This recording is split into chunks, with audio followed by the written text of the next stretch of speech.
Si dos individuos se prestasen dinero entre sí, en lugar de pedirlo a un banco, no sería posible que este préstamo inflase la cantidad total de dinero circulante, ya que el prestamista no puede prestar lo que no tiene, cosa que los bancos sí pueden hacer.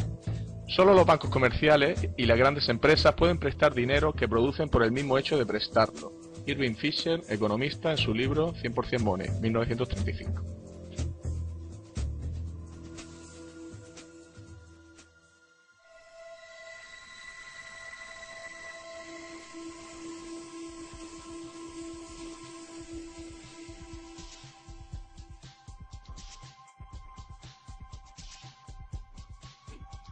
El estudio del dinero, por encima de otros aspectos de la economía, es un campo cuya complejidad sirve para distorsionar u ocultar la realidad, no para esclarecerla.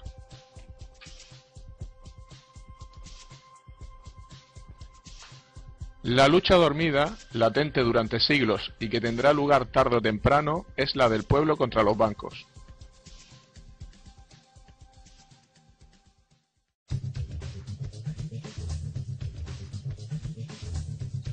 El dinero es deuda 2.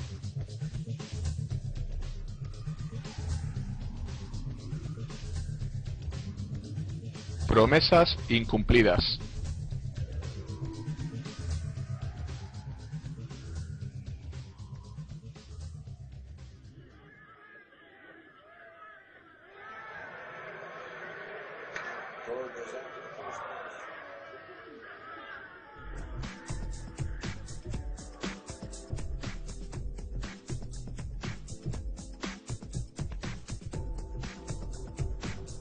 ¿Queréis limonada?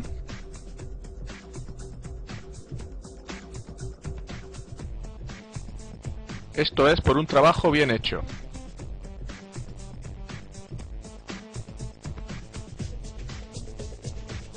Desde luego estos chicos se buscan bien la vida. Vuestros ahorros estarían mejor en una cuenta bancaria.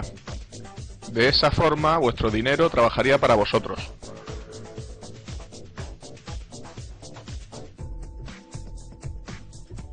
Hola, nos gustaría abrir 2 cuentas en el banco, por favor. Tenemos una cuenta en el banco como las personas mayores y podremos sacar el dinero cuando queramos. Quizás su primera experiencia al ingresar dinero en un banco fue similar a esta. Años más tarde, todavía recordará el balance de su cuenta corriente como si fuera su dinero, pero lamentablemente esto no es cierto. Si contratamos una caja de seguridad en el banco, los objetos valiosos depositados son todavía nuestros. Simplemente alquilamos espacio para almacenarlos. En lenguaje común, la palabra depósito significa guardar algo, pero su uso en el lenguaje bancario es sustancialmente distinto. El depósito bancario es en realidad un préstamo. La cantidad guardada o depositada en el banco en realidad indica lo que el banco nos debe. Registra solo la promesa del banco de pagarnos esa cantidad de dinero.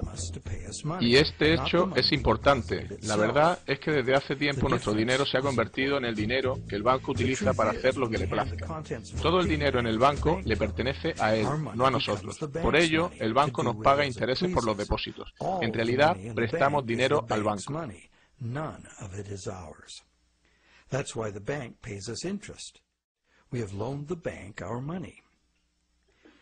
Parece una simple discusión léxica, pero no lo es. Sabemos que podemos pedir al banco que nos devuelva nuestro dinero en efectivo en cualquier momento, pero no por ello cambia lo anterior. No es una discusión trivial, es importante. ¿Qué pasaría si algunos de nosotros supieran realmente el modo en que trabaja realmente la banca? Toda la economía actual se sustenta en un sistema de crédito bancario, y cuando ese sistema deje de funcionar, todo el mundo sufrirá. Impagos, embargos, bancarrotas, quiebra bancaria, rescates gubernamentales.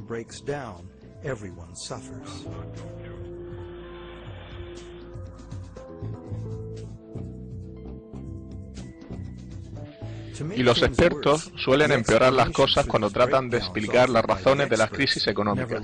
Nunca se fijan en las causas últimas. Deberían empezar por decir que las monedas y billetes suponen solo entre el 1 y el 5% del dinero total en circulación.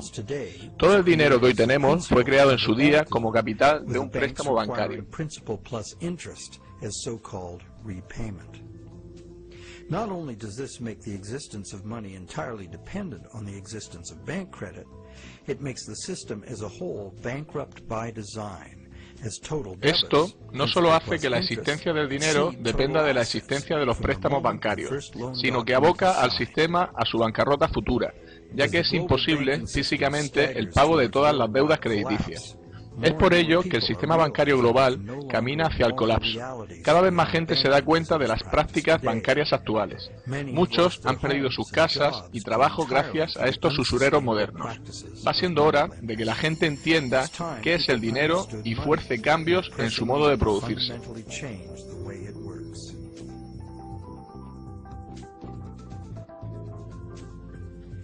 Clarificar conceptos bancarios sería un primer paso para entender el sistema. Ya sabemos que un depósito es en realidad un préstamo al banco.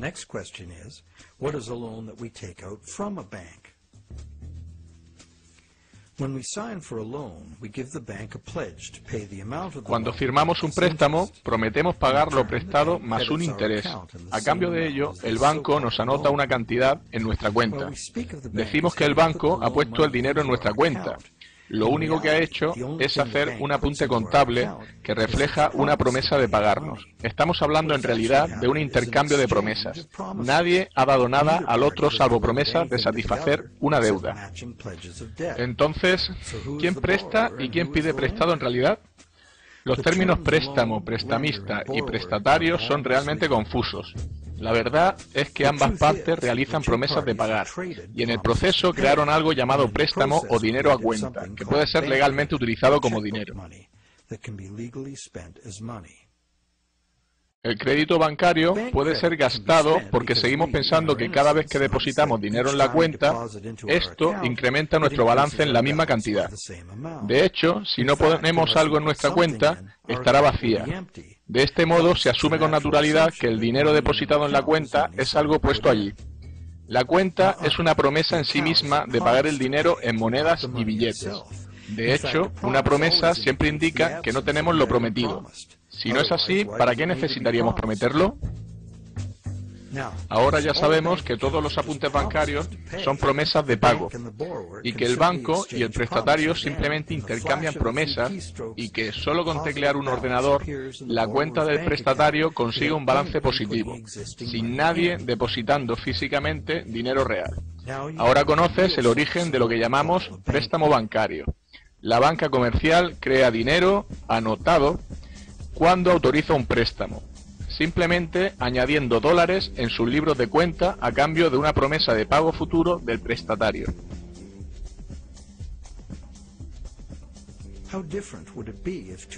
¿Cambiaría la cosa si las dos partes se acordaran hacerse con un sótano y una imprenta y creasen dinero imprimiéndolo? Sabemos en qué consiste la falsificación de dinero: imprimir miles de billetes falsos de dólar. Esta es también una manera de crear dinero de la nada. El dinero nos da la capacidad de adquirir bienes y servicios del mundo real. Los falsificadores claramente disponen de la capacidad de adquirir bienes reales y servicios, sin darnos nada a cambio, salvo un simple trozo de papel. Los falsificadores obtienen algo a cambio de nada, directamente a expensas de quienes aceptan el dinero falsificado. Y si el dinero falsificado no es descubierto, ellos obtienen su beneficio a través de las ganancias de todos.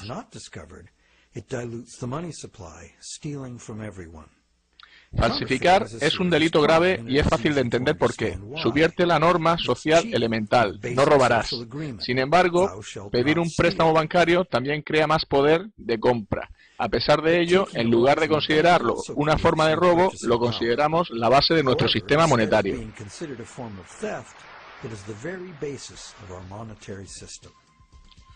Los bancos prestan creando crédito, crean medios de pago de la nada. ¿Cómo puede llegar a ser una forma de crear dinero de la nada un crimen y la otra convertirse en una práctica económica habitual y la fuente de casi todo el dinero circulante? ¿Por qué sucede esto? Para entender cómo, necesitamos entender la historia de las leyes comerciales. Antes necesitamos entender la lógica intrínseca del proceso de préstamo.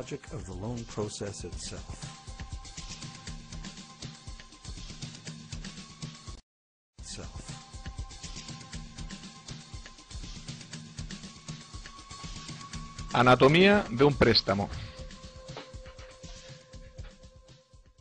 El motivo. El prestatario quiere adquirir un bien que no puede permitirse hoy en día. Sin embargo, esta persona tiene la confianza de que tendrá suficiente dinero en un tiempo para pagar el precio original y una cantidad adicional llamada interés. Por ello, acude al banco a negociar un préstamo. Este cliente está en condiciones de prometer un dinero en el futuro. Sin embargo, por el momento no tiene dinero, por ello necesita el préstamo.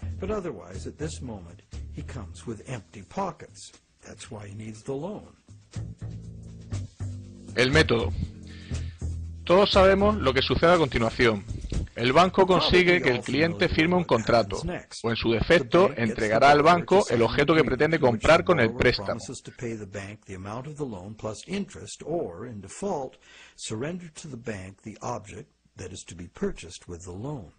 Esta operación se realiza miles de veces al día en todo el mundo. Pero existe un problema. ¿Cómo puede el cliente prometer algo que no posee todavía? Si yo quisiera pedirte un préstamo de $10.000 para un crucero por Europa, ¿podría poner como garantía el coche de mi vecino? Evidentemente no, porque no tengo derecho legal a darte el coche de mi vecino, y da igual cuánto te deba. En lugar de eso, yo prometí comprarle a mi vecino su coche con los 10.000 que me prestarías. La situación cambia. Tú puedes acordar conmigo prestarme los 10.000 creyendo que sí compro el coche, y te prometo pagarte el préstamo cuando sea legalmente mío. Sin embargo, hasta que se complete la venta, tus 10.000 no pueden estar asegurados por ningún título de propiedad sobre el coche.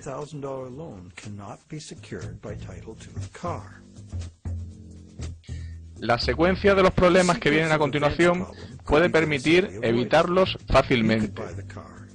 Puedes comprar el coche y vendérmelo a mí. El banco lo hace de la misma manera. Si el cliente acude a un banco para comprar un bien, ¿por qué simplemente el banco no lo compra con su propio dinero y posteriormente lo vende puntualmente al cliente cobrándole un interés? Porque el banco y el cliente han acudido a la adquisición con los bolsillos vacíos. El banco cumple su parte del préstamo creando una cantidad para el prestatario.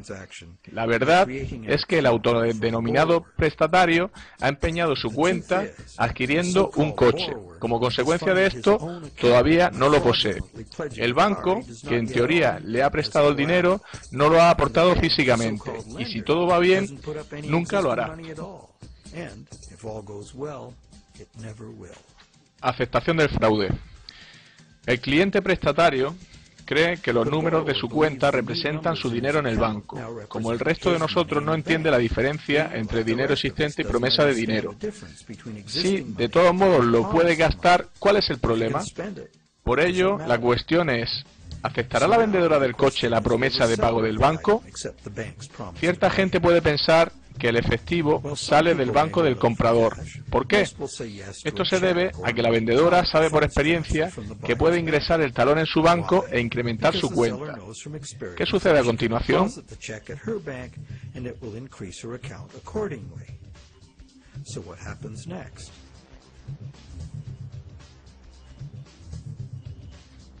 Equilibrando las promesas.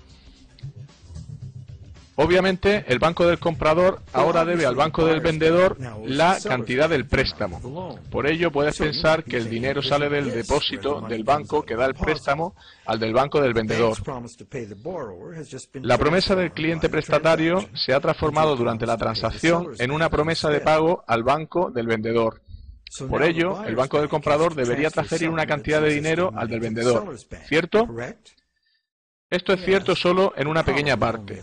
En el largo plazo, tan pronto como el banco consiga su parte limpia de depósitos, la cantidad de dinero existente que el banco necesita para cubrir sus préstamos puede ser teóricamente igual a cero. ¿Cómo? Bien, imagina primero que la vendedora tiene su cuenta en el mismo banco que el comprador. Deposita el talón del comprador en su cuenta y el banco completa la transacción reduciendo la cuenta del comprador en la misma cantidad que incrementa la del vendedor. Como ambos apuntes son solo promesas, existe dinero real en la operación. ¿Cuál es el resultado final? El banco ha creado un préstamo para el cliente por valor de $10.000. El cliente ha comprado el coche, un objeto real, físico y tangible, y el vendedor lo ha pagado con un préstamo de $10.000. Sin embargo, un trato que implicaba $10.000 en bienes materiales reales fue satisfecho con $0 reales por parte del banco o de otra persona. Por si fuera poco, el banco retuvo esta nueva cantidad de dinero generado, además de hacerse con los intereses e incluso con el coche en caso de impago. En mi pueblo esto se llama magia.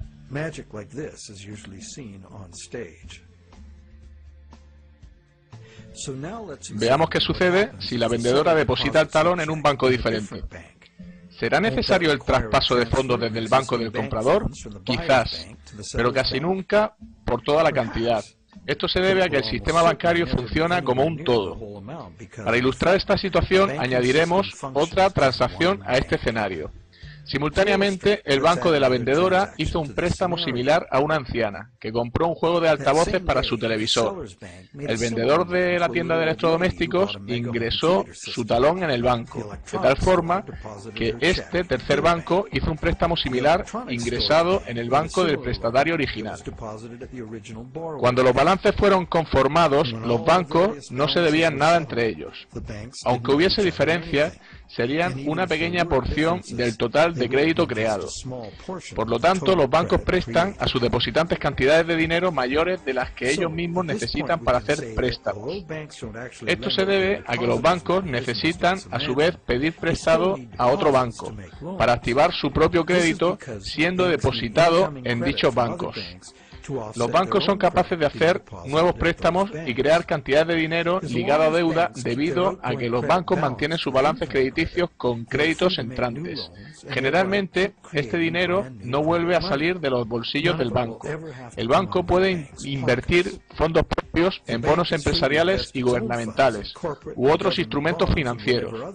Si dibujamos un diagrama, quedaría así. El interés que los gobiernos y empresas pagan a los bancos en sus bonos es pagado por nosotros. Lo abonamos como parte de nuestros impuestos y en el precio de los bienes y servicios que adquirimos.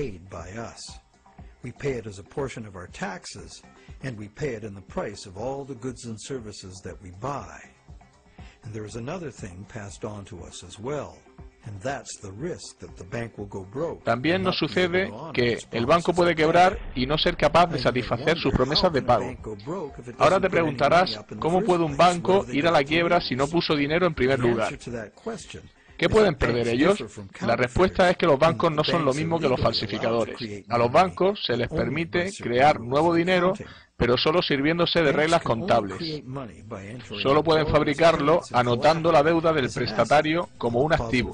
En el lado positivo está su balance, en el negativo firmado por el préstamo de su balance, o lo que los bancos llaman confianza en los depósitos creada por el banco.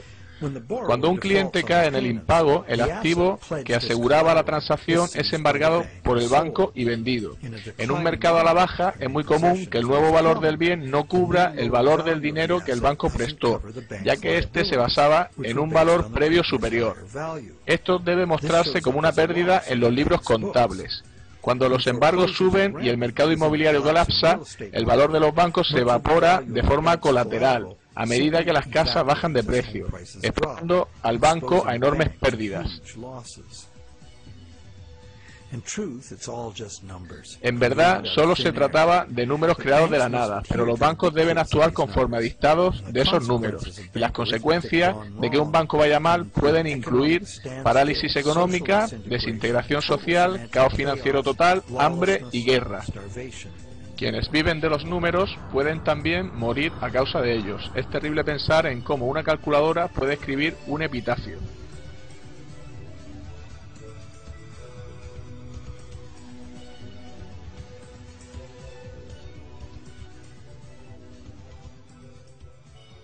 Aunque creemos que entendemos la anatomía de los préstamos, todavía asumimos que en el fondo el sistema funciona y que el total de los créditos que contemplamos será pagado. Al final, ninguno de los dólares que realmente existen ha cambiado de manos.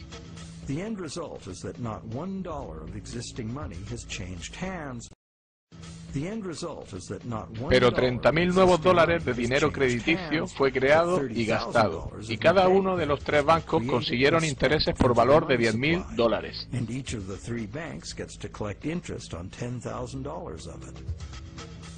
¿Es la creación de estos 30.000 dólares, de hecho, un acto similar a la falsificación? La diferencia es que el sistema bancario es legal, regulado por los gobiernos y la justicia para seguir las reglas contables. Otra diferencia es que no hay una víctima evidente, como la persona a la que le cuelan un billete falso. Los bancos argumentan que comprador y vendedor estaban de acuerdo. ¿Dónde está el fraude? Si hay un fraude en esto, ¿quién pierde? Veamos quién consiguió lo que quiso en el trato.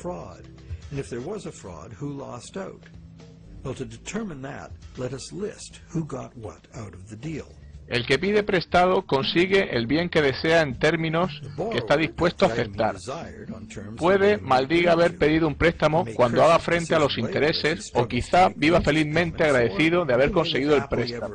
La vendedora consigue un incremento de su saldo, en cuya cuenta desde niña acostumbraba a pensar se guardaba el dinero en el banco.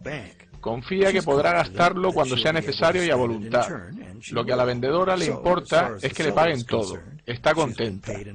¿Alguien resulta perjudicado como resultado del negocio? ¿Hemos contemplado todas las partes en esta transacción? También está el banco, que consigue recaudar intereses gracias a su promesa de pagar. Ese es el negocio y así se suele hacer. ¿Alguno más? ¿De dónde sale el coche? Es un objeto tangible, real. Son necesarios recursos, energía y trabajo para producirlo. Si en este trato consideramos a la sociedad como una tercera parte y el mundo real y natural de donde todas las cosas provienen, porque el nuevo dinero creado en la transacción no quedará aquí, fluirá a la circulación general al mundo real. En último lugar, es el mundo real el que recibe ese dinero y del que sale el coche. Este nuevo dinero podría estimular nuevas producciones, incrementando temporalmente la economía y haciendo a la gente feliz. Frecuentemente así sucede.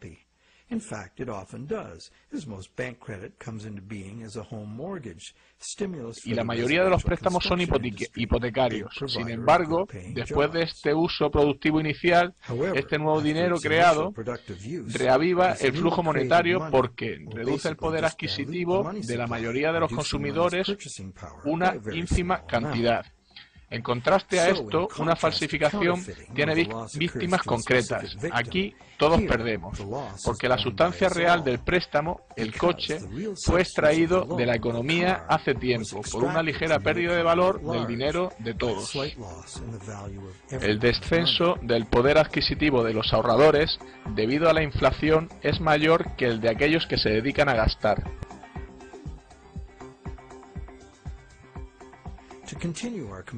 Siguiendo con la comparación entre falsificación y préstamo bancario, nos encontramos que la primera es generalmente detectada y el dinero puesto fuera de la circulación, causando una pérdida directa a quien lo aceptó. No hay garantía de cuándo será detectado, ni una agenda para su retirada de la circulación. El crédito bancario es también puesto fuera de circulación cada cierto tiempo. Cuando se devuelve el préstamo, la parte principal o capital de cada pago se extingue. Recuerda que casi todo el dinero existente hoy en día se debe al crédito bancario. Sin embargo, cada dólar que llega a manos del banco queda registrado para ser utilizado algún día en amortizar capital de un préstamo, con lo que se retira de la circulación a la economía en forma de intereses a depositantes de una cuenta u otras obligaciones del banco.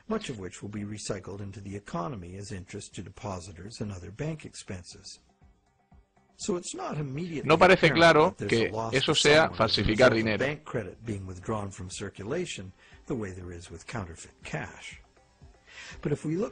Pero si miramos más detenidamente, encontramos algo interesante. No necesitamos más que conocimientos aritméticos elementales para entender el poder que nos da controlar los flujos monetarios. ¿Y por qué el sistema actual necesita expandir continuamente la deuda o llegará al colapso? Si la tasa de dinero creado cae por debajo de la tasa de dinero destruido, la cantidad total de dinero en uso se reducirá. Esto se llama deflación, porque el flujo de dinero se deshincha como un balón. El resultado es menos dinero referido a los bienes y servicios disponibles. Cuanto menos dinero haya para pagar bienes y servicios, los precios de los mismos irán más a la baja. En principio, esto suena bien y pudiera ser cierto si el dinero no fuese creado como deuda e interés. La deflación es un buen negocio para quienes no están en deuda, pagado en bienes y servicios a nuestra elección.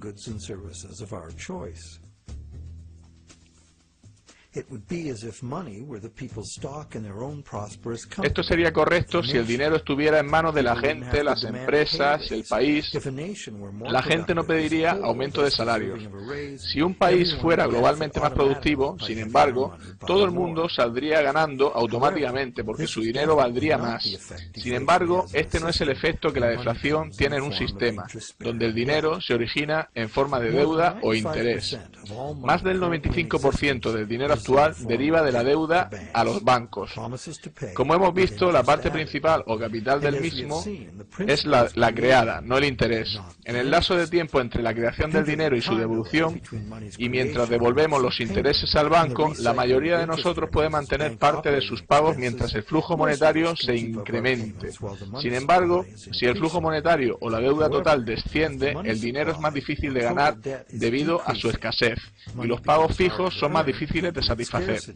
Para aquellos que están endeudados, las restricciones en el dinero en circulación pueden ser catastróficas.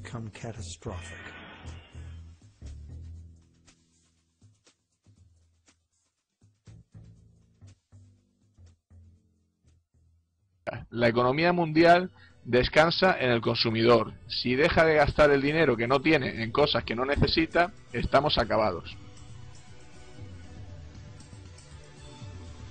El efecto psicológico de la caída de precios y salarios acelera todo el proceso, porque quienes tienen que devolver préstamos, empresas incluidas, se ven incapaces de hacerlo, por lo que no se endeudan ni refinancian más. Sin préstamos nuevos para refinanciar a los viejos, el flujo de dinero se reducirá, resultando de ello un descenso en el empleo y el poder adquisitivo, incluso en el caso de que haya abundancia de recursos y capacidad productiva. Esta espiral matemática hace inevitable los embargos masivos. Los precios bajan porque nadie quiere gastar su dinero. El mercado a la baja destruye el valor del bien que garantizaba el préstamo, causando enormes pérdidas a los bancos. Algunos incluso cierran, la confianza empresarial y del consumidor se pierde, y siguen disfunciones sociales y económicas. Con el sistema monetario que tenemos, los ahorros de toda la vida pueden desvanecerse en un abrir y cerrar de ojos. Esta espiral desastrosa no puede ser parada si el gobierno no crea nuevo dinero por sí mismo o se endeuda con la banca privada, para crear suficiente dinero para reflotar la economía. El ejemplo más común lo tenemos en el hundimiento bursátil de 1929. Como consecuencia psicológica de la caída de las acciones, se dieron menos préstamos y por ello hubo menos creación de dinero.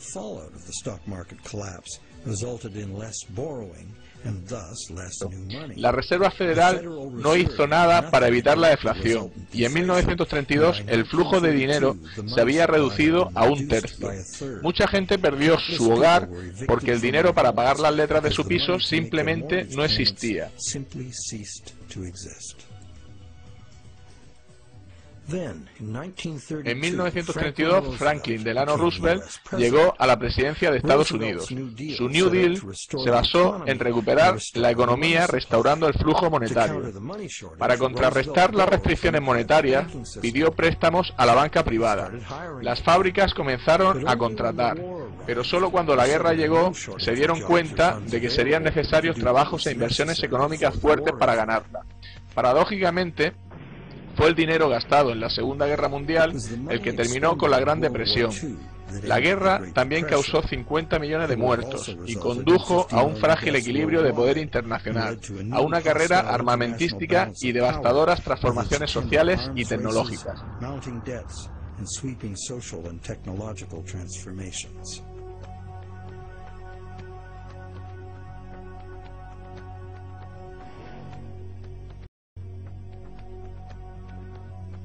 Cuando un gobierno depende de la banca para conseguir dinero, ellos y no los gobernantes controlan la situación, ya que la mano que da está por encima de la que toma. El dinero no tiene patria, los hombres de finanzas no tienen patria ni decencia, su único objetivo es la ganancia.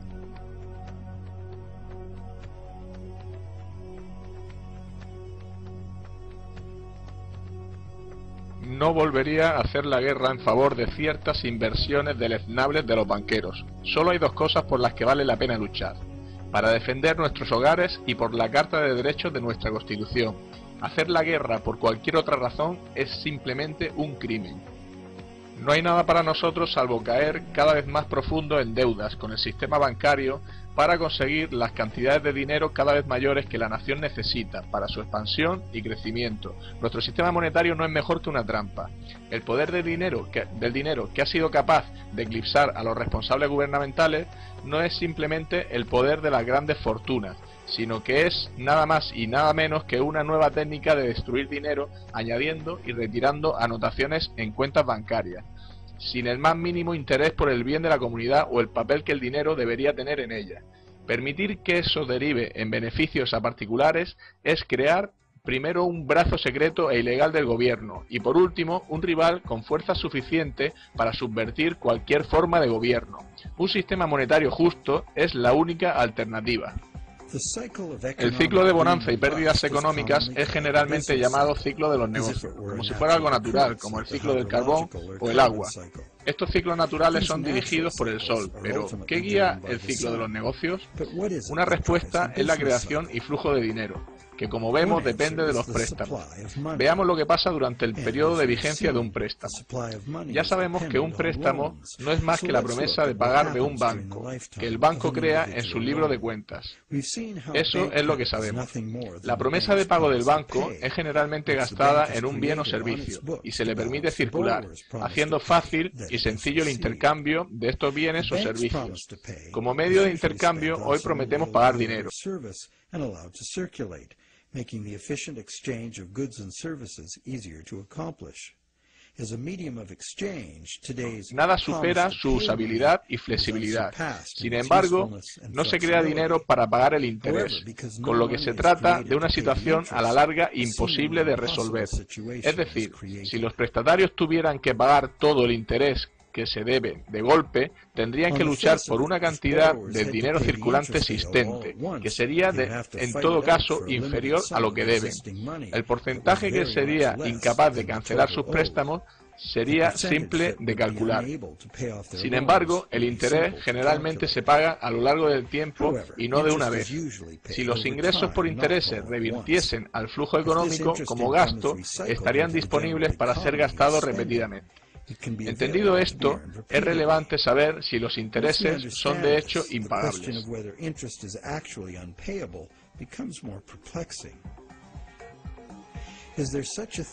¿Existe algún sistema sostenible de préstamo que no produzca impagos de forma estructural? En la Edad Media, la usura, entendida como préstamo con interés o cualquier otra forma no productiva de ganar dinero mediante el dinero, era considerada pecado. Aunque la justificación era moral, la razón era práctica. En un sistema monetario fijo basado en la extracción de oro, cualquiera que sistemáticamente prestase su dinero con interés, pronto acapararía todo el dinero. Esto fue una de las grandes causas de la caída de Roma. Especuladores privados acapararon el oro, forzando al gobierno a acuñar nuevas monedas, hechas de otros metales en lugar del oro. La moneda basada en otro patrón metal provocó falta de confianza entre la población y el sistema colapsó. Aprendieron la lección. La Iglesia Católica durante 1000 años declaró pecado el cobro de intereses en un préstamo, castigado con la excomunión. En algunos países la pena por usura era la muerte. ¿Es realmente un pecado el cobro con interés? Hoy parece razonable cobrar por el uso del dinero, pero hay un problema simple e inevitable en ello. El problema viene si los prestamistas no gastan cada céntimo de interés que reciben, de forma que los endeudados puedan ganarlo de nuevo, dependiendo de sus virtudes o lo duro que trabajan. Alguien puede caer en el impago simplemente como resultado de la aritmética.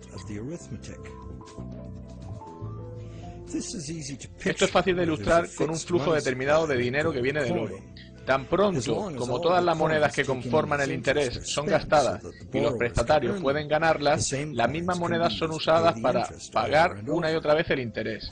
El usurero puede aprovechar comprando bienes con ese dinero, pero el dinero debe ser gastado, no prestado o retirado de la circulación. Este acuerdo sería sostenible si no añadimos nada más.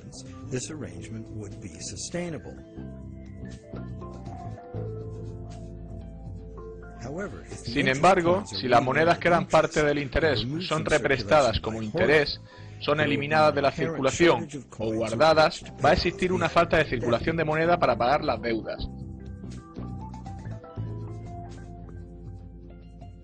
Esta situación no tiene grandes diferencias con nuestro sistema de deuda actual.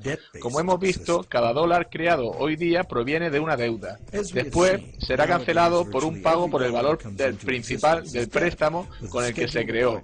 Por esto, dos cosas son necesarias para los que suscriben préstamos, si quieren ser capaces de pagar la cantidad inicial más los intereses. El dinero principal o capital del préstamo debe estar disponible para ser ganado por quien lo ha pedido, para que pueda hacer el pago principal que exige ese dinero. Asimismo, cada dólar que el cliente paga al banco como interés también debe estar disponible para ser ganado de nuevo por él, para que pueda ser pagado como intereses una y otra vez.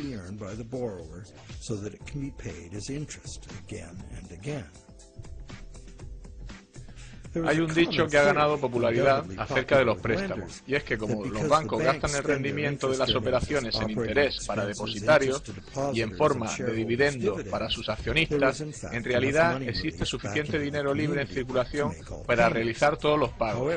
Sin embargo, esa idea es de una extrema simpleza. Aquí se muestra lo que sucede si alguien como tú, yo o un prestamista no bancario obtiene un dólar y lo presta con interés. Bien, ahora el mismo dólar es propiedad de dos prestamistas y se le añaden dos intereses. Además, este dólar es prestado, repagado y represtado por el prestamista secundario. Ya no está disponible para satisfacer los intereses del préstamo principal que lo creó, salvo como parte de otro préstamo.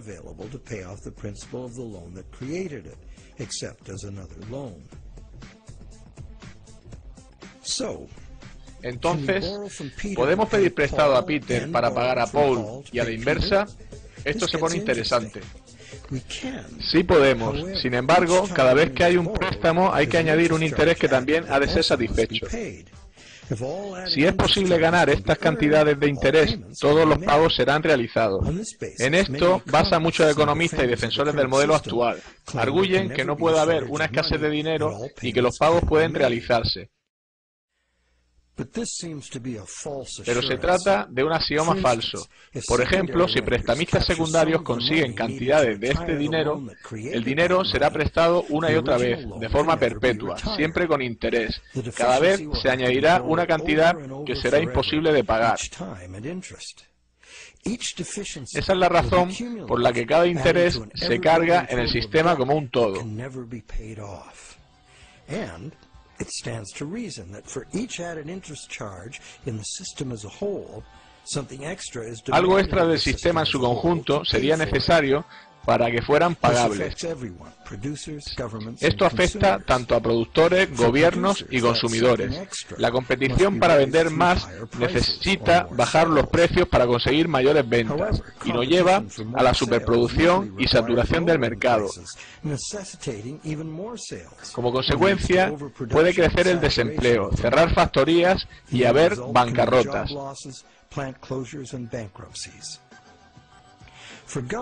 Los gobiernos salen al paso incrementando los impuestos. Subir los impuestos resta dinero a la economía productiva, lo que conlleva una reducción de la capacidad de los contribuyentes. Cuando lo necesitan los gobiernos piden préstamos y afrontar en el largo plazo más intereses. Los consumidores pueden obtener ingresos extras pluriempleándose, pidiendo préstamos para pagar deudas pasadas o dejando de pagar durante periodos prolongados de tiempo. La competencia para conseguir un trabajo mueve a la baja los salarios durante largo tiempo, añade cantidades enormes a la cantidad de intereses que se debe. Y pedir prestado para cancelar deuda es como querer cerrar un agujero cavando. Es la situación en la que nos encontramos ahora. Los productores no pueden vender más porque los consumidores no pueden permitirse comprar. Los gobiernos creen que bajar los impuestos estimula el consumo, compensando de esta forma los escasos ingresos de los consumidores, que compiten por un mismo puesto de trabajo. Sin embargo, cualquier incremento global en la cantidad de intereses lastra el sistema monetario, provocando escasez de dinero dentro del mismo. Esto se debe a que la economía productiva real debe limitarse a la disponibilidad de los recursos naturales. La economía productiva sirve a las necesidades actuales, no a las demandas artificiales de la economía financiera, que tiene una sed ilimitada en beneficios y que trabaja obviando las limitaciones físicas del mundo real.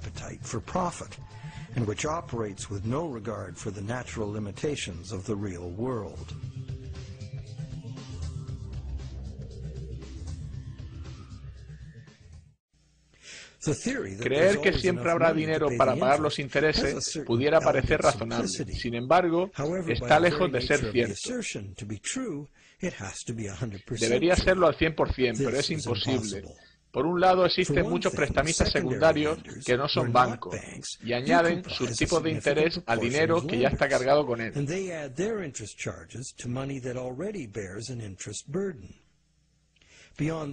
Más allá de esto, tenemos la expectativa de que el dinero genera dinero.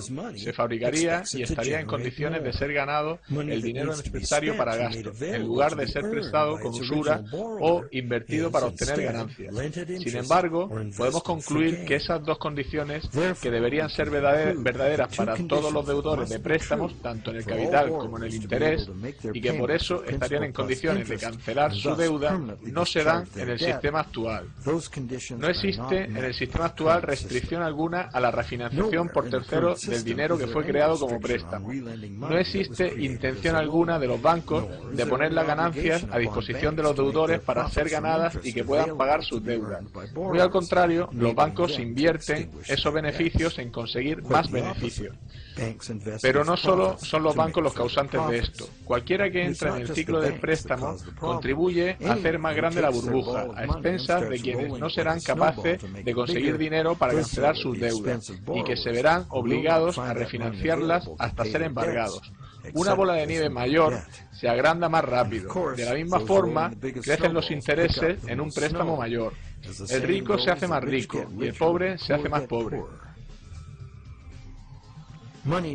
El dinero necesario para los prestatarios, en su reino inferior de la economía productiva, del trabajo diario, sube unos escalones para jugar en el casino del mundo de las ganancias financieras abstractas. Y en ese mundo es donde las transacciones son apenas apuestas a números, en un esfuerzo por lograr mejores cifras. Nada tiene esto que ver con satisfacer las necesidades reales de las personas.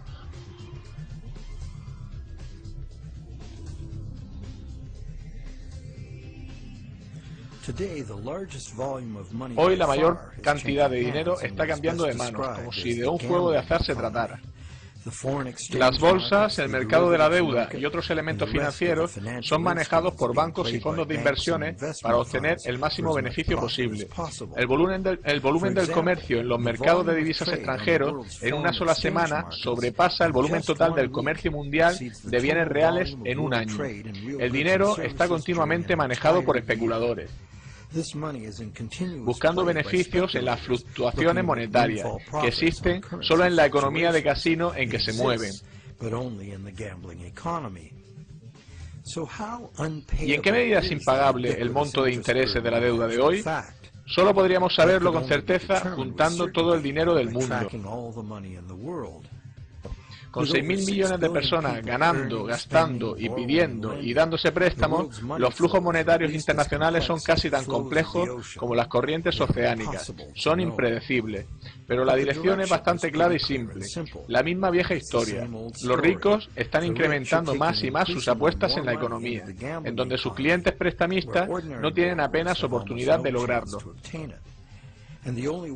La única posibilidad de subsistencia del sistema es crear más dinero. Y como el dinero se crea como deuda, la única manera de sostener el sistema es crear más deuda forma que sea, incluyendo créditos para clientes poco fiables, para gastos enormes de defensa y seguridad estatales y rescates a bancos.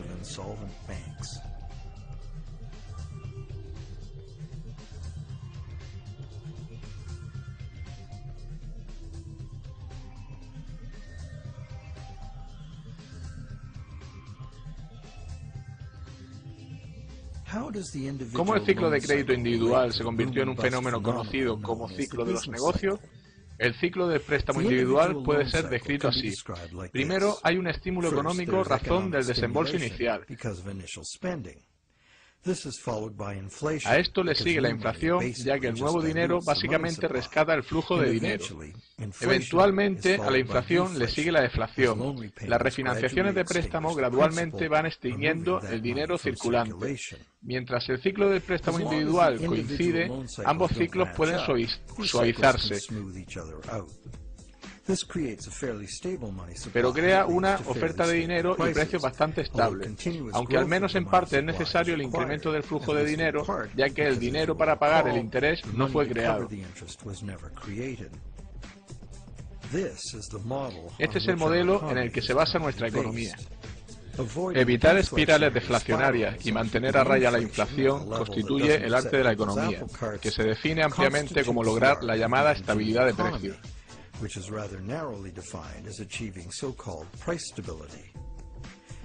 Sin embargo, si echamos un vistazo al poder adquisitivo del dólar a lo largo del siglo pasado, instantáneamente se revela lo que significa la estabilidad de precios en bienes reales. El dólar ha perdido casi todo su valor, un 96%, y lo sigue haciendo en la actualidad. No estamos logrando la estabilidad de precios. Claramente se necesita estudiar psicología para entender la naturaleza humana. El ciclo del crédito individual dentro del fenómeno colectivo del ciclo del negocio. La simple razón es que si una persona ve grandes perspectivas en un negocio pidiendo préstamo correctamente y expandiéndose, otros confían en lograr lo mismo.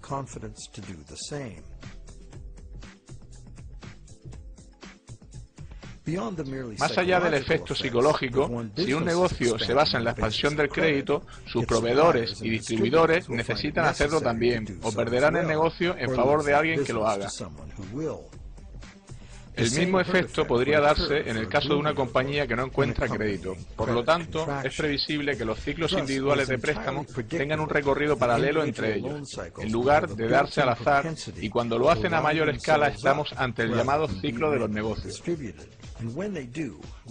que proviene directamente de las acumulaciones de la fuerza de ciclos individuales. Para concluir, alguien puede alegar que más allá del intercambio de promesas hecho entre el banco y su cliente, la sociedad se mueve entre una inflación crónica y la dependencia monetaria hacia los bancos, para pagar intereses realmente inasumibles. Esto da lugar a una aceleración en el incremento de la deuda y a una depreciación del dinero.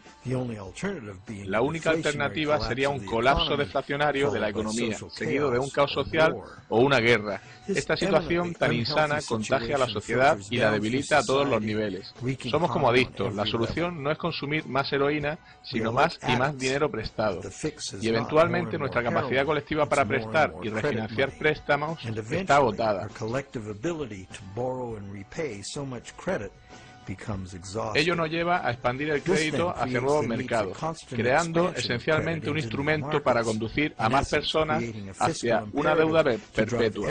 En Estados Unidos, esta expansión continua de la deuda ha alcanzado más de 53 trillones americanos de dólares de deuda,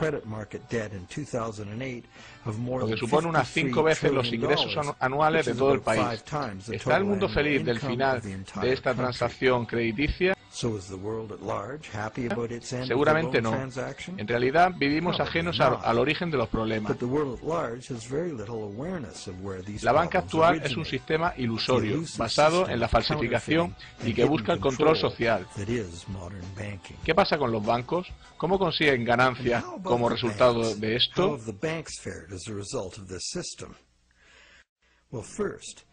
En primer lugar, solamente poniendo una pequeña fracción del dinero que prestan, los bancos han conseguido un gran flujo de ingresos derivados de los intereses crediticios.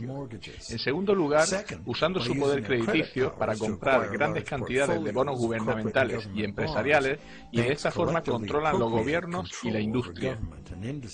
En tercer lugar, manejando los impagos y embargos, como vemos inevitable. El banco gana la propiedad legal de bienes tangibles reales. Finalmente sucede lo peor. Si hay un impago masivo, el banco acumula grandes pérdidas. El gobierno es forzado a rescatar a los bancos con ayudas multimillonarias para salvar al sistema financiero. ¿Cómo se financian esos rescates? Adivínalo. Más deuda para el contribuyente. Un auténtico logro para sacar esto adelante. Y sin ser consciente la mayoría de las víctimas.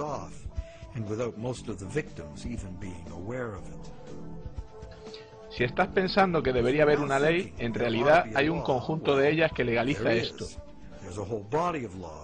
¿Cómo un sistema como este llega a convertirse en ley? Volvamos a Inglaterra a mediados del siglo XVII para contestar. Cuando el saqueo se convierte en una forma de vida para un grupo de hombres que viven juntos en la sociedad, en poco tiempo ellos mismos crean un marco legal que lo autoriza y un código moral que lo glorifica.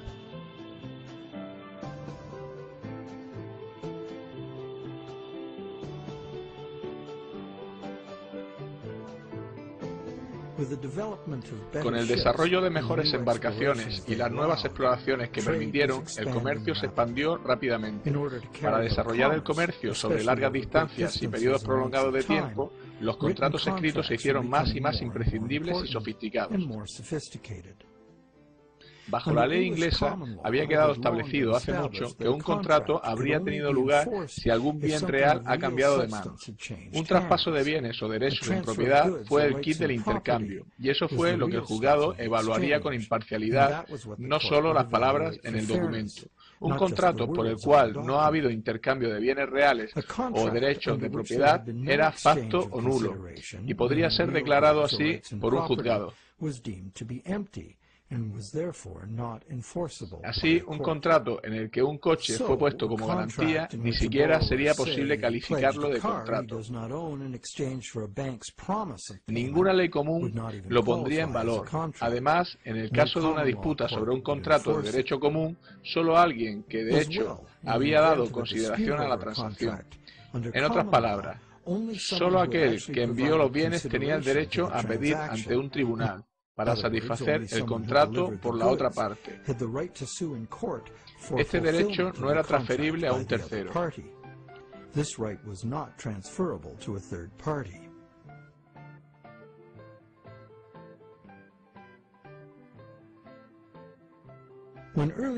Cuando los comerciantes pioneros iban en expedición con bienes, compraban los bienes de su país con moneda local y los vendían en moneda extranjera de un país distinto.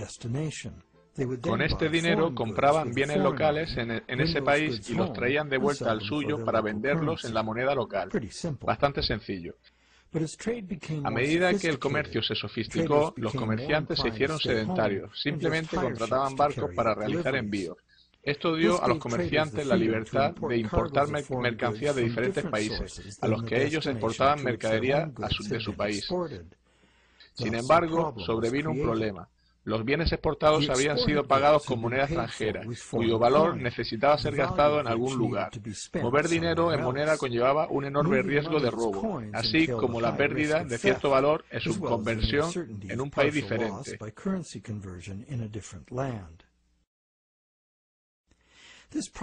Este problema en los pagos a distancia fue superado por el uso de letras de cambio. Una letra de cambio era una orden firmada de un ordenante a un comerciante, exigiendo que el pago de una suma de dinero a la persona que se identifica como beneficiario. Estaban asegurados por firma y no podían hacerse valer ante un tribunal por un tercero ajeno a las partes originales. Por lo tanto, no estaban acostumbrados a un ladrón o una tercera parte. Probablemente te has dado cuenta que eran los predecesores de los talones bancarios. El ordenante daba instrucciones para que el banco pagase al beneficiario, una persona cuyo nombre se citaba una cierta cantidad de dinero. Esto funcionaba para las transacciones entre conocidos entre sí. La letra de cambio se usaba como una orden de pago en una moneda diferente y lejana, pero los comerciantes pronto quisieron más flexibilidad, generalizar las letras de cambio para pagar a cualquier tipo de comerciante, incluso en la misma moneda, usando letras de cambio como el dinero mismo. Para ello, estas letras debían poder ser utilizables y exigibles por terceros. Como veremos, este fue el momento en la historia del derecho que abrió paso a nuestro sistema bancario. Un tercero, que podría haber comprado onerosamente una letra de cambio sin estar implicado en el intercambio original, no podía esperar el amparo de un juzgado para hacer valerla.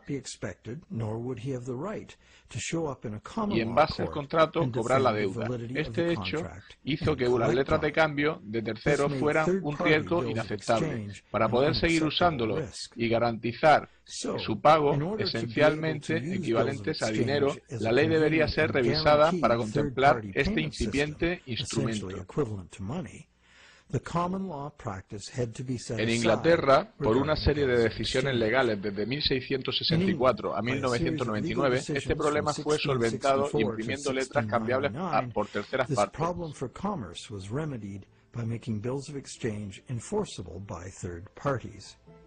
Si un tercero había comprado una letra a título oneroso y de buena fe, sin haber razón para sospechar fraude por parte del que se lo vendió, entonces esta letra automáticamente era vigente ante los tribunales por parte del signatario.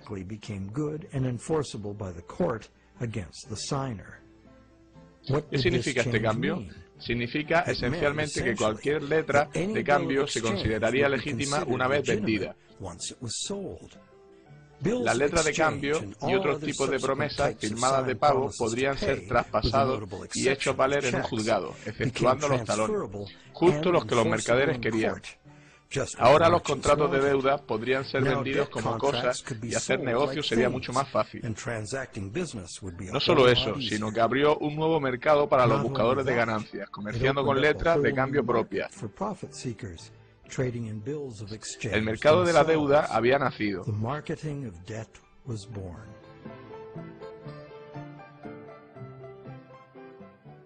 El cambio legal tuvo otro efecto también. Ahora era posible engañar y forzar a una persona a firmar una promesa jurídicamente vinculante para pagar, y luego, si esa promesa era adquirida por terceros de buena fe, podía ser esgrimida ante el signatario en un tribunal. En última instancia, esto se convirtió en uno de los principios rectores del Código Comercial uniforme, que rige los negocios en Estados Unidos y por extensión en el resto del mundo. Los sistemas monetario y tributario por completo están regidos por este código. Si compramos un portátil robado en la calle, somos culpables por ello. No importa si el dinero es nuestro y no sabemos que es robado. El juzgado retornará los bienes a su propietario original. Perdemos nuestro dinero como compradores, seamos o no inocentes. Incluso podemos ser acusados de delito. Pero si firmamos un contrato de préstamo y le damos un valor real en bienes fiduciarios, no importa que el contrato de préstamo haya sido alumbrado de forma fraudulenta. Quienes quiera que lo firmaron deben pagarlo según las leyes comerciales, y los juzgados darán vigor a la obligación. Hoy los contratos de deuda pueden darse en múltiples formas, incluyendo préstamos especiales e hipotecas.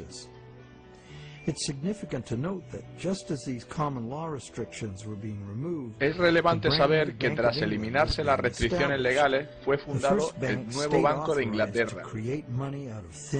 Fue el primer banco autorizado a crear dinero de la nada, y los contratos del nuevo banco se hicieron totalmente vigentes ante el prestatario.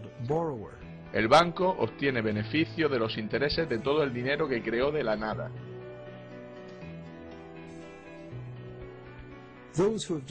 Aquellos que hayan descubierto la verdadera naturaleza de nuestros préstamos bancarios y hayan intentado retar sus contratos de deuda en el juzgado moderno habrán descubierto que estos contratos son una salvaguarda enorme del dinero como deuda.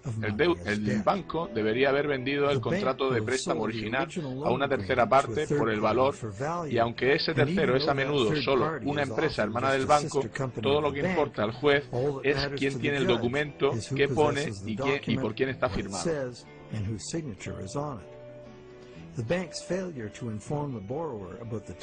El banco no informó bien al prestatario acerca de la naturaleza del contrato de préstamo, y la ausencia de dinero en efectivo por parte del banco no es relevante.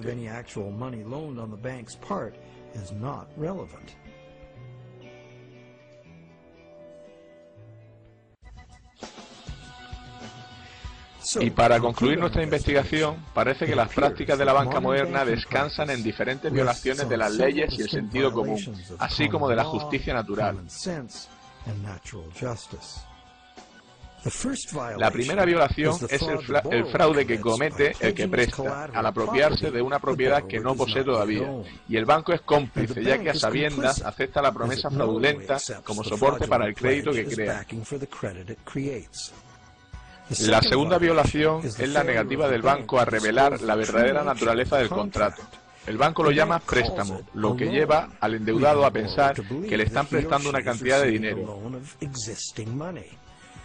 Como sabemos, el banco solo ha empeñado su palabra, reflejándolo en un apunte informático, una promesa que el banco sabe que quizá no tenga que cumplir.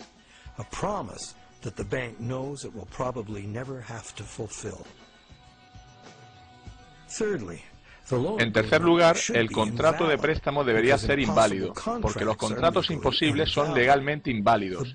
El banco está creando un contrato imposible de cumplir, porque las condiciones requeridas para garantizar el pago del principal, más los intereses, no se cumplen, a menos que el sistema de reciclaje retorne el 100% del capital e intereses. Claramente no se cumple. Algunos prestatarios irán al impago y a perder los bienes que pusieron en garantía de sus préstamos, debido simplemente a restricciones estructurales del dinero.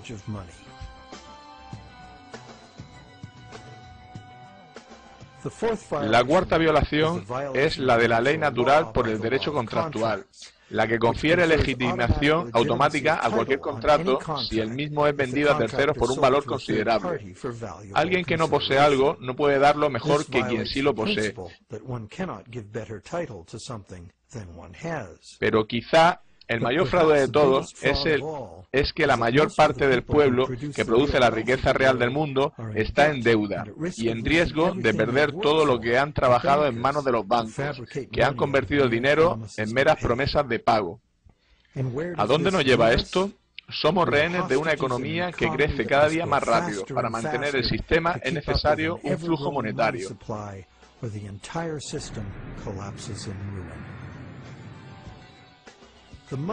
El sistema monetario actual rechaza reconocer que la economía real está limitada por la capacidad material del planeta para proveer las materias primas y los servicios que la economía precisa. El planeta es finito y aunque parezca obvio que la economía no puede crecer a un ritmo acelerado siempre, nuestro sistema monetario corre como el autobús de la película Speed. No puede bajar de velocidad o la bomba que tiene consigo estallará. Y nuestra situación es todavía peor porque la tasa de endeudamiento debe acelerarse o la economía entera se hunde. La noción de crecimiento perpetuo e infinito es posible. Esto es una gran falacia de la economía moderna, una desilusión fatal, nacida de la envidia. Probablemente es inevitable un hundimiento social, ambiental y económico sin precedentes, gracias a este sistema monetario incapaz de adaptarse a esta realidad.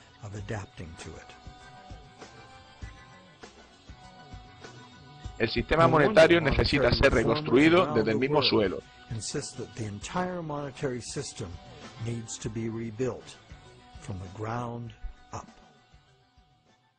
El negocio bancario no conlleva el fraude, lo es en sí mismo. ¿Y cuál es la solución?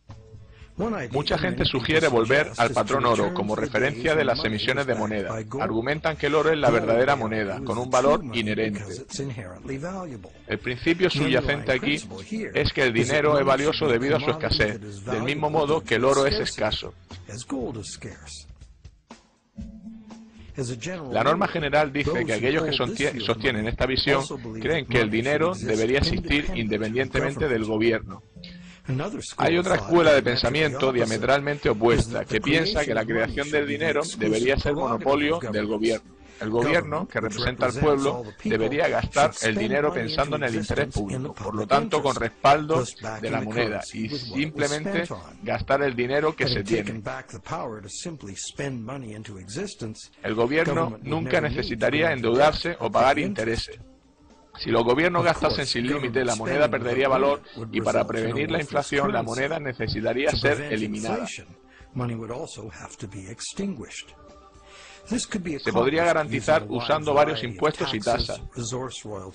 Los gastos gubernamentales serían, sin embargo, interdependientes unos de otros en perfecto equilibrio. Sin embargo, el objetivo de los impuestos sería la estabilidad de precios, ya que el gobierno no necesitaría ingresos por impuestos para operar de forma ordinaria. A lo largo de los siglos se ha usado sistemas de crédito gubernamental y de patrón oro. El patrón oro prevaleció a lo largo del siglo XX. Esto no se debió a que no funcionase el dinero como préstamo del gobierno. Lo hizo en el país donde fue aceptado en el pago de impuestos. Pero hasta la invención del intercambio de moneda moderno, el comercio internacional se realizaba con oro. Además, el hombre ha tenido una fascinación sobrenatural por el oro durante siglos. Durante milenios hemos pensado que el dinero en términos de una riqueza portable e inherente, como las monedas de oro. Sin embargo, no es la única manera de pensar en el dinero. Tampoco en la era del dinero que huye, esto ha dejado de ser exacto. El dinero es en su raíz una idea que el hombre inventó para transformar sistemas tribales en complejas civilizaciones. Gracias en parte a su desarrollo fue posible la especialización del trabajo y el intercambio indirecto de bienes y servicios.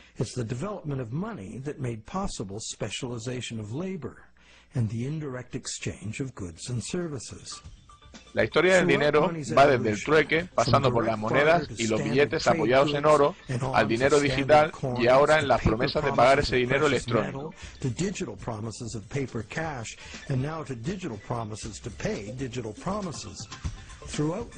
En esta evolución prevalece la idea de lograr mayor flexibilidad y seguridad en su uso, y la existencia de garantías seguras de pago, en lugar de usar el dinero mismo. El problema con la promesa de pagar es que siempre da una oportunidad de oro para el engaño. Crear más promesas es una forma de incumplirlas en el largo plazo. Existe una manera de garantizar el intercambio de dinero más seguro que las promesas de pagar de nuestro sistema. Aquí lo tenemos. La existencia del dinero digital seguro es hoy una posibilidad debido a las tecnologías de encriptado. Una hipótesis sería tener un número de serie asignado a cada billete físico en papel.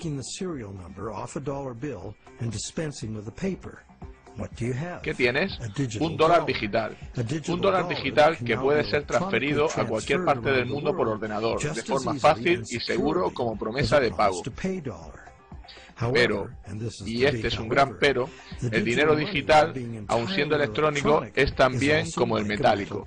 No puede estar en dos lugares a la vez. Por ello, la multiplicación de promesas puede ser prevenida insistiendo en el pago ya sea en moneda, papel o de forma digital. No necesitamos mantener este dinero digital en un banco, ya que es de por sí seguro y puede ser transferido por Internet.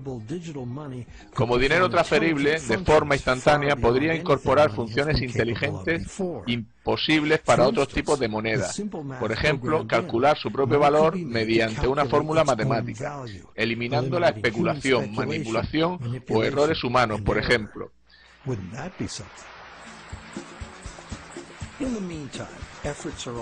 Mientras tanto, se realizan esfuerzos para la reforma legislativa del sistema monetario. Se ha escrito sobre diferentes iniciativas como leyes de reforma monetaria, detallando cómo devolver a los gobiernos el monopolio de la creación de dinero y limitando a los bancos su capacidad de préstamo a la forma en que la mayoría de la gente piensa que en realidad funciona.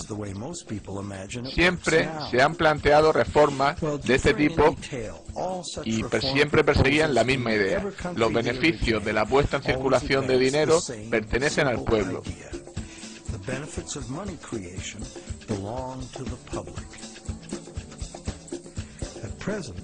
Hoy el dinero no es creado en beneficio de la sociedad, sino en beneficio de los bancos privados.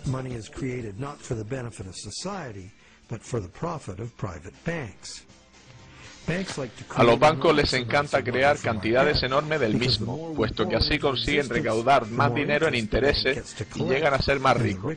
En el proceso, los bancos ganan más control sobre todo, individuos, industria y políticos.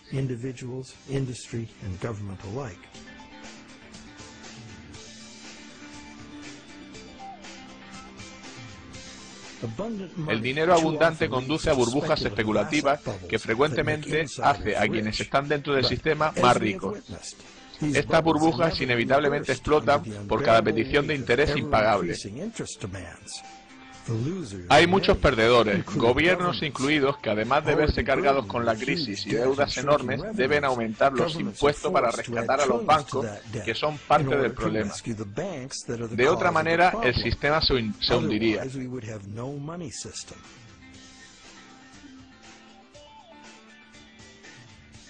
Es una situación absurda y trágica, teniendo en cuenta que los gobiernos podrían crear ellos mismos el dinero y gastarlo libre de interés en infraestructuras, educación, sanidad universal, etc. La mayoría de ese dinero, libre de deuda, se incorporaría a la economía como salario, circulando para beneficio de todos.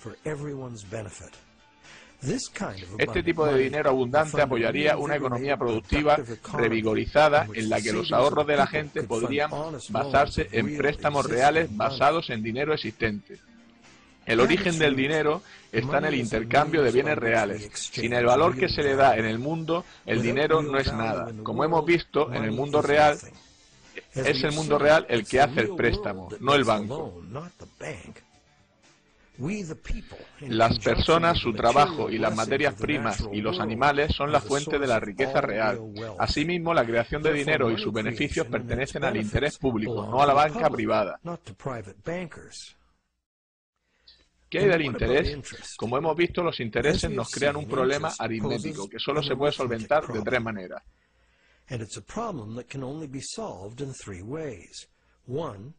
Impagos y embargos,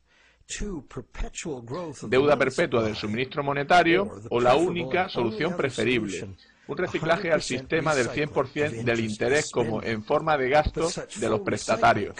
Pero este reciclaje solo puede ser cumplido nacionalizando la industria bancaria en bien del interés público. Por ejemplo, las ganancias de esta banca pública serían pagadas a todos los ciudadanos como dividendo, o se emplearían en inversiones gubernamentales en lugar de recurrir a impuestos, como se hizo en la Pensilvania colonial. Es una manera diferente en que se podría organizar el sistema monetario. Siempre ha habido alternativas y ahora también.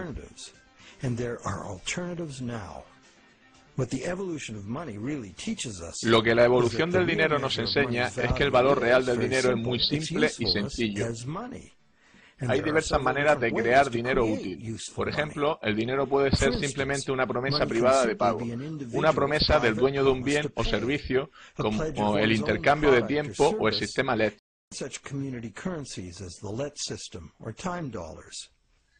Miles de estas unidades de cambio existen ya, en círculos de confianza. Sus miembros pueden presumir del honor de darse crédito a ellos mismos. Dichas monedas podrían ser un salvavidas a pequeña escala para un eventual colapso del sistema bancario convencional. Cuando el dinero escasea, o por el contrario hay hiperinflación, una unidad de cambio propia basada en el trabajo puede sostener la economía local. ¿Son propuestas radicales? ¿Qué opinas?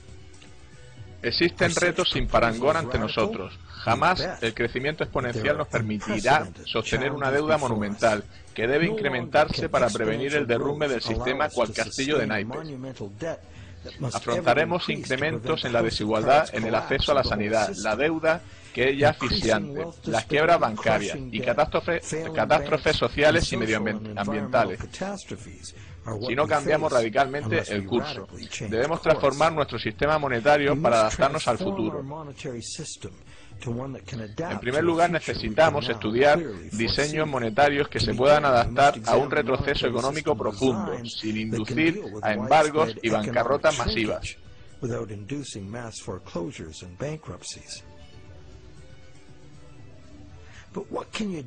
Pero, ¿qué puedes hacer tú? Existen personas y organizaciones que cuestionan el sistema monetario actual debido a sus problemas y a su manifiesta injusticia. Puedes ingresar en ellas y presionar en favor de los cambios necesarios. Puedes hablar con tus amigos. La crisis financiera es un momento de aprender.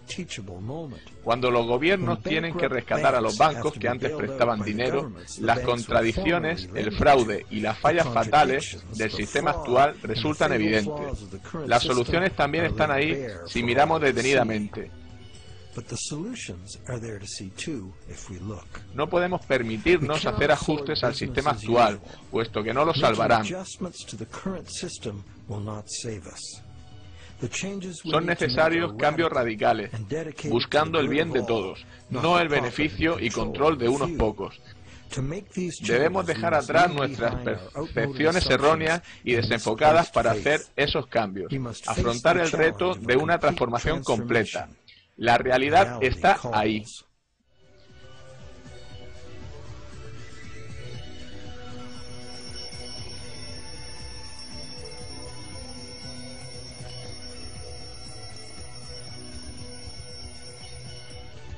El dinero no paga nada, nunca lo hizo ni lo hará. Esos bienes y servicios solo pueden ser pagados por otros bienes y o servicios. Es un axioma económico tan viejo como el hombre. Solo cuando haya muerto el último árbol, el último río haya sido contaminado y se extinga el último pez, nos daremos cuenta de que el dinero no se come. Bueno, ¿queda alguien ahí? Espero que sí, porque esto de estar doblando la verdad es que es un poco coñazo, ¿eh? Y además la información que aparece en el vídeo es importante. En realidad es la más importante para comprender en qué mundo vive. Yo os pido disculpas por los errores de traducción que haya podido cometer y sobre todo por lo que no he entendido y no haya sabido explicar bien, pero bueno, yo supongo que no habréis tenido demasiados problemas. Abrazos.